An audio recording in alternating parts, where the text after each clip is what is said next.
Hey, it's NPR's Book of the Day. I'm Andrew Limbong.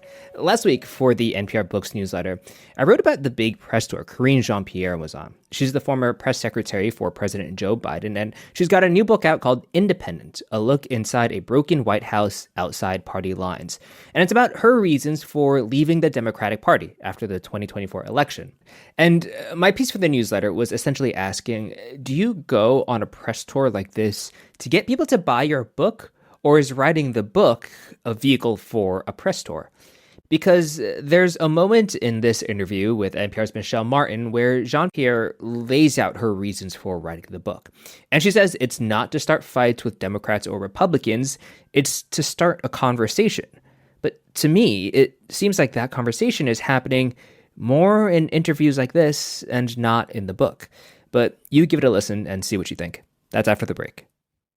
This message comes from Babbel. Babbel's conversation-based language technique teaches you useful words and phrases to get you speaking quickly about the things you actually talk about in the real world, with lessons handcrafted by over 200 language experts and voiced by real native speakers. Start speaking with Babbel today. Get up to 55% off your Babbel subscription right now at babbel.com/NPR. Spelled BABBEL.com/NPR. Rules and restrictions may apply.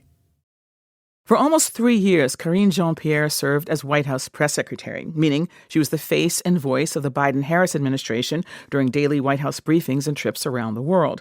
In a new book, Jean-Pierre argues that Democrats knew what was coming ahead of their defeat in the 2024 elections, and not only didn't do enough to stop it, but also helped it along by being disloyal, shambolic, and insufficiently committed to its stated values. This led her to ask herself if this was still the party for her. Her answer? No.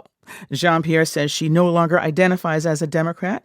The title of her new book and her new political stance is Independent, and she's with us now to tell us more about it. Karine Jean-Pierre, thanks so much for joining us. Thank you so much for having me, Michelle. You opened the book with your experience behind the scenes of the June 2024 presidential debate, a date that's, seared into a lot of people's memories.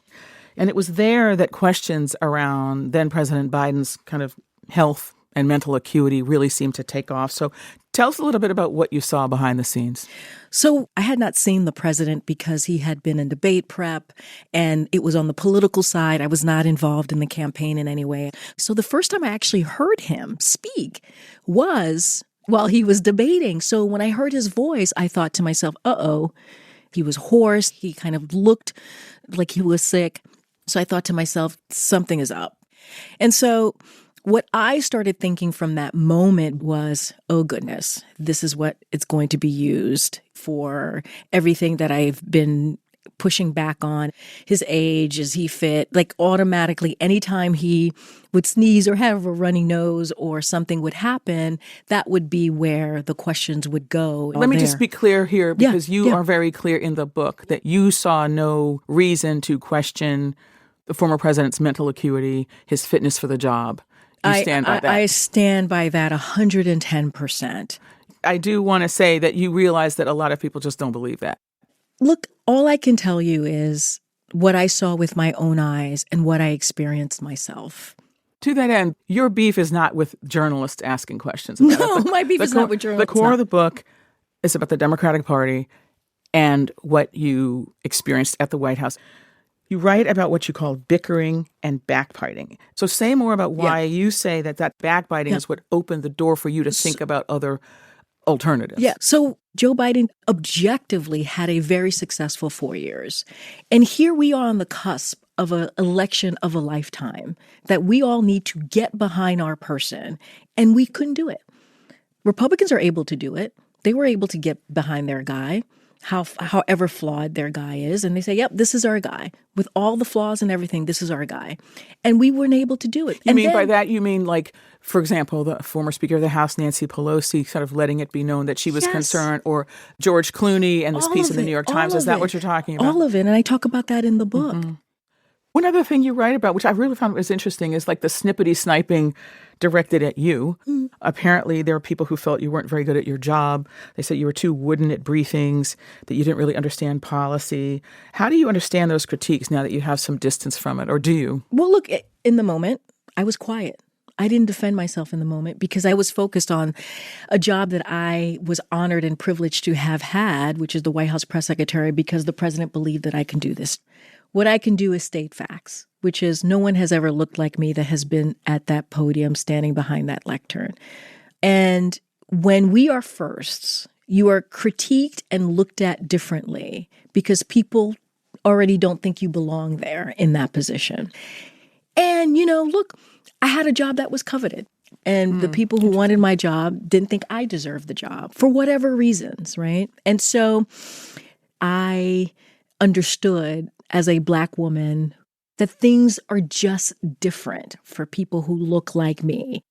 You write at length about how you feel the Democratic Party has particularly failed Black women. So I have a chapter it's called Sisterhood. It's kind of a love letter to Black women. And I feel like if you look at Black women and how they come out and vote no matter what, because they understand what's at stake, 92% for Kamala Harris. Black women understand, look, there's a crisis here. Not only is it going to affect me and my family and the community that I love, but it's going to affect everyone. And we feel like it is our duty to try to save and try to really speak out. And we get forgotten. And one of the things that I respected from the Biden-Harris administration is we didn't forget them. And you see that in how we made sure Black women's voices were everywhere within the administration. I do believe, and I want to be very clear about this, that I meant a lot to people because of the communities that I represented. They felt seen when they saw me at the podium behind that lectern, whether it was women of color, Black women, queer community, LGBTQ community, immigrant. They felt seen, and that mattered to me. And I wrote this book because I truly believe in what I'm saying, and I want to start a conversation. I'm not looking for a fight with Democrats or Republicans. I'm looking to, I'm looking to have a conversation. Okay, so let's have that conversation. Yeah. What does identifying as an independent solve the problem that you have identified? Right. Look, for me, I'm not telling people, hey, you go become an independent. That's not my role.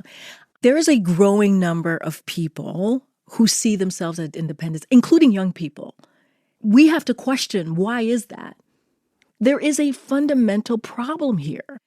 For me, it is, I want to show how is this person going to fight for my vote? Rubber stamping Trump's appointees, let me tell you, that is not the way that should have gone. We knew what was about to happen. Project 2025.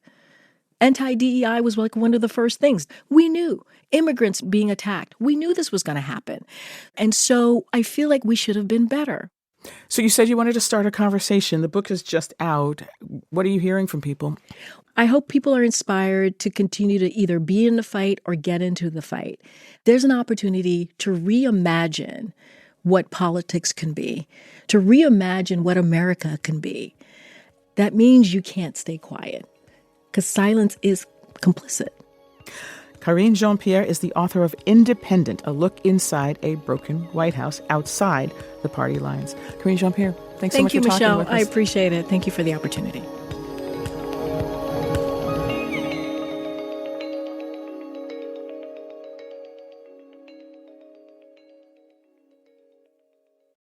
This message comes from Jackson. Let's face it, retirement planning can be confusing. At Jackson, we're working to make retirement clear for everyone, starting with you. Our easy-to-understand resources and user-friendly digital tools help simplify your entire experience. You can have confidence in your retirement with clarity from Jackson. Seek the clarity you deserve at jackson.com. Jackson is short for Jackson Financial Incorporated, Jackson National Life Insurance Company, Lansing, Michigan, and Jackson National Life Insurance Company of New York, Purchase, New York. This message comes from REI Co-op. Don't be surprised when you're this season's best gift giver. With REI's curated selection of outdoor gear, from top-rated running shoes to merino wool base layers, you don't have to guess. REI makes it easy to find the gear that gets them out there. It gets even easier with trusted advice and recommendations from REI's outdoor pros in over 190 stores. So when you gift them something they'll actually use, you won't be surprised, but they will. This season, give without guessing. Shop in-store or head to rei.com.